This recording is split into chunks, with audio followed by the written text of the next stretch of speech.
At the turn of the 20th century, the Philippines was between two regimes. This was the time of the American insular government. The Americans posed the big challenge before all of us, which is, are we strong enough to stand as a nation? At that time, the Filipinos were still trying to find a sense of who they really were out of the debris of colonialism. Into this milieu was born, almost at the same time, two artists who would influence in immeasurable ways the way the Filipinos looked at themselves. Even their names were similar. Carlos V. Francisco and Francisco V. Coching were born less than 5 years apart. Both showed artistic talent at a young age. While Carlos V. Francisco, better known as Botong, chose to create paintings and murals, Coching created comics. And both of them represented the Filipino visually in not only in the fine arts but also in the popular forms. Born in Angono, Rizal on November 4, 1914, Botong is known for his murals depicting Philippine history and culture. Ang pinakamalaki ngayon nag-exist yung nasa City Hall of Manila. Yung 100 years of Philippine struggle. Yan yung nandoon yung portion ni Andres Bonifacio. No, yan yung isa sa pinakamalaking ginawa ng lolo. In Botong's works, the Filipino, even when engaged in toil, projects an image of sinewy strength and dignity. There was certainly this global awareness in Botong, and he was precisely using his ideas to come up with a Philippine iconography for his art. It is said that Botong drew his images from life.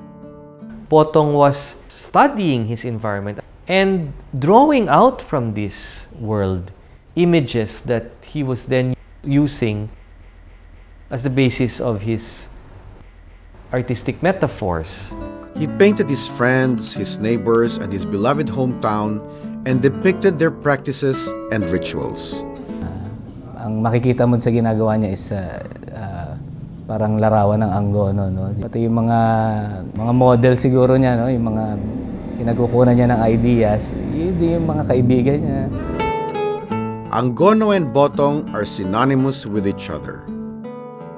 So Botong embodies both, no? The native, meaning his birthplace and his hometown, Angono. But on the other hand, he's also able to transcend that being native, to embody or represent something national. Coching, who was born in Pasay on January 29, 1919, is known for his comics. Ang comics ang isa sa mga nagbibigay ng most vivid representation ng kultura ng Pilipinas. Si Coching is one of the pioneers of Philippine comics. More than just ephemeral narratives, however, Coching created folk characters that captured the hearts and minds of a generation of fans. Ang comics kasi, once mabasa mo, you get involved in the story. Nagiging something na sinusubaybayan mo every week, every 2 weeks, at nagiging part sila ng buhay ng mga tao. Well, people also always want to have a mirror to look on themselves, no? And to a large extent, Coching provided this mirror for Filipinos to look on themselves. In 4 decades, Coching created 58 serialized works, 55 of which were made into films. Some not only became blockbusters, but even reaped awards. Yung mga surviving artists today who was working sa mga comics nung araw, were going on about, si Coching siya ang pinakamagaling na artist. Slightly relaxed yung mga figures niya. Pero kung yung ba yung kay Coching, talagang sumasabog with the energy . Well, we can say that Coching's striking, even dramatic characters were based on classes in Philippine society. Many of these comics portrayed a particular type of hero that was unmistakably Filipino. Pre-colonial indigenous characters, which were like Tarzan figures, for example, which were strong and stalwart men, like Hagibis. Unfortunately, most of his works were not preserved. For many years, wala kang mabibiling material or information about the history of Philippine comics. If you want to learn about sino ba yung mga naging artist natin, wala eh. Kasi there was no serious effort to preserve or archive yung mga comics natin before. During Botong and Coching's heyday, artists did not discriminate between painting and illustration. All forms of art became reflective of the need to forge a nation. It became our burden to show that we have a culture, we have a bedrock, as it were, of heritage that we can display by way of our creative imagination. Botong created the comic Siete Infantes de Lara and was the costume designer and production manager of several movies, including the critically acclaimed Genghis Khan. One notes that though they are associated with particular art forms, say Botong with painting, Coching with illustration, nonetheless, they were versatile artists. It was only in the 1970s, when art collections became in vogue, that the distinctions between the high art of painting and the low art of popular illustration were emphasized.